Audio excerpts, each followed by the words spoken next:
రాష్ట్ర వ్యాప్తంగా ఉన్న మొత్తం 13,326 గ్రామ పంచాయతీల్లో 23 ఆగస్టు 24న గ్రామ సభలు నిర్వహించి తిరిగి పంచాయతీలకి పునర్జీవనం కల్పించడం.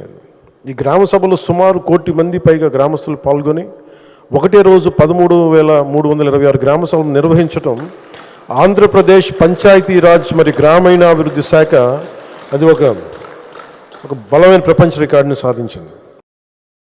మన గవర్నమెంట్ ఆఫ్ ఇండియా ఈ పంచాయతీరాజ్ శాఖ కూడా ఆంధ్రప్రదేశ్ తాలూకు న్యూస్ని కట్ చేసి అక్టోబర్ 2న గాంధీ గారి జన్మదినం సందర్భంగా అన్ని దేశంలో మొత్తం గ్రామ సభలు మీరు చేయాలని మన ఆంధ్రప్రదేశ్ తాలూకు ఈ 13,326 గ్రామ పంచాయతీలను మనం ఒకటే రోజున ఎలా చేసాం, దీన్ని మీరు తీసుకోండి అన్నట్టుగా వాళ్ళు ఆర్టికల్ మరి పోస్ట్ చేసి మరీ పెట్టారు. ఈ 100 రోజుల్లో మనం సాధించింది చంద్రబాబు గారి నాయకత్వంలో అదొకటి.